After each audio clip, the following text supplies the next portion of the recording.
Como ser santos? Que alguns indivíduos sagrados se equivocaram e implantaram na natureza do ser humano o abominável órgão kundartiguador. Mas, como faríamos nós para poder ser santos? Haverá que implantar no organismo humano outro órgão como o do kundartiguador, mas que seja positivo, luminoso, antitético, oposto ao kundartiguador. Existe, e é a Kundalini. A mesma palavra o diz Kundalini, Kunda, nos recorda o abominável órgão kundartiguador. Lini significa fim, fim do abominável órgão kundartiguador. Isto é, acendendo a serpente Kundalini, o abominável órgão kundartiguador fica reduzido à poeira cósmica. No Gênesis, aparece a serpente tentadora do Éden, a horrível pitão com 7 cabeças, que se arrastava pelo lodo da terra, e que Apolo irritado feriu com seus dardos. Esse é o abominável órgão kundartiguador. Mas também aparece na sabedoria antiga Moisés, a serpente de bronze que se enroscava no tão ou lingam gerador. Essa é a Kundalini. Gurdjieff comete o erro de confundir a Kundalini com o kundartiguador, a serpente que sobe com a que desce, atribui a que sobe todos os sinistros poderes tenebrosos da serpente descendente. Eis aí seu erro. Daí a causa pela qual seus discípulos não lograram dissolver os eus.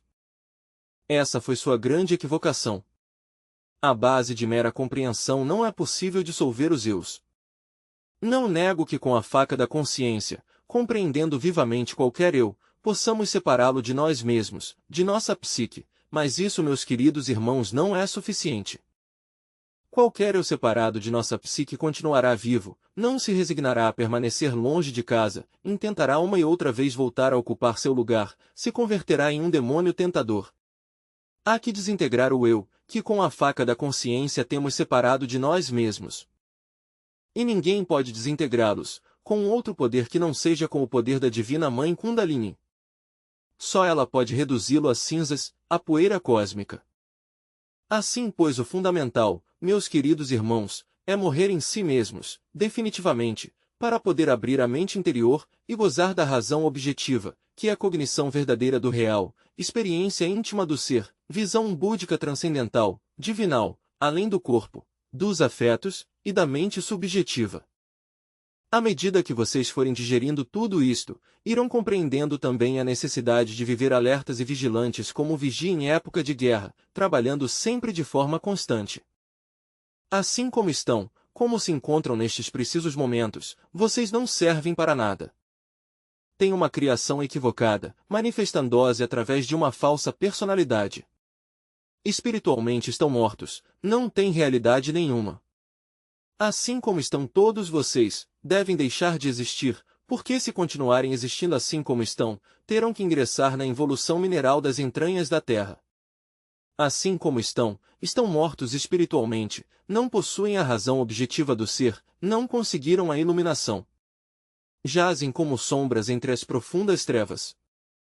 Qual é a realidade de vocês? Sombra e nada mais que isso, sombra. Necessitam abrir a mente interior, e para isso têm que deixar de existir, como míseras sombras, têm que tornar-se impiedosos consigo mesmos. Porque hoje em dia vocês se querem muito a si mesmos, se autoconsideram demais. Mas, o que é que vocês querem? A seu querido ego, sua nudez, sua miséria interior, as trevas em que se acham. Isso é o que vocês querem tanto? Não, irmãos. Reflitam. Profundamente, reflitam. Devem dedicar-se a trabalhar intensamente sobre si mesmos, devem compreender o processo da luxúria que é o pior inimigo da eliminação do ego, o pior inimigo da dissolução. Quem não a tem tido. No entanto, há que reduzi-la a cinzas. Algum irmão tem algo a perguntar?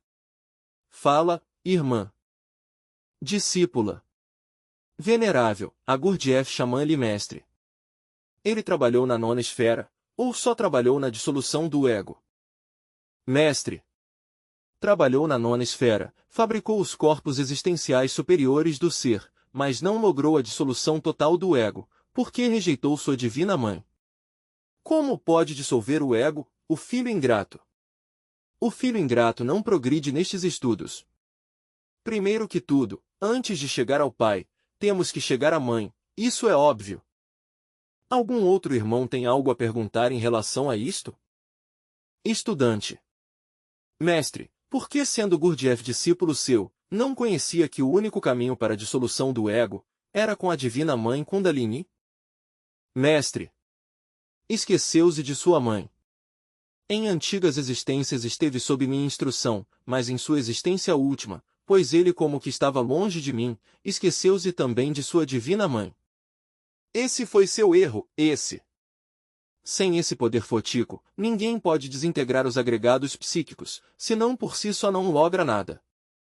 A faca da consciência permite a um separar os eus que compreendeu, separá-los de sua psique, mas isso não significa dissolução, repito, tais eus lutarão incessantemente, por voltar a acomodar-se dentro da máquina orgânica. Há algum outro irmão que tenha algo a perguntar? Não quero que vocês não perguntem, mas que perguntem, porque se um não pergunta, não tem compreendido. Há vezes que é necessário perguntar. Parsifal em sua primeira chegada ao castelo de Montsalvat, do Monsalva transcendente, não chegou a ser rei do Graal, por não ter perguntado o porquê das dores de Anfortas. De maneira que há que sempre perguntar. Fala, irmão. Estudante. Mestre, quantos processos se requerem para chegar a adquirir a razão objetiva do ser? Mestre. Para chegar à razão objetiva a 6 graus. Obviamente a razão objetiva tem 6 graus, mas o mais elevado dos 6 graus pertence ao sagrado anclado em contrase a 3 passos da infinitude que tudo sustenta. Para quantos processos dizes? Tens que primeiro morrer completamente em ti mesmo, se não desintegrares o ego, não desenvolves a razão objetiva. Mas à medida que vais avançando profundamente na destruição do mim mesmo, a razão objetiva do ser, vais abrindo. Quando lograres o 100% de dissolução do ego, a razão objetiva do ser em ti mesmo terá chegado à plenitude da perfeição, então estarás iluminado. Iluminado absolutamente conhecerás por experiência vivida, direta, todos os mistérios do universo. Nada ignorarás e terás todos os poderes do cosmos. Isto está além dos chakras. Os chakras, repito, não são senão pálidas luminescências ante a luz do sol.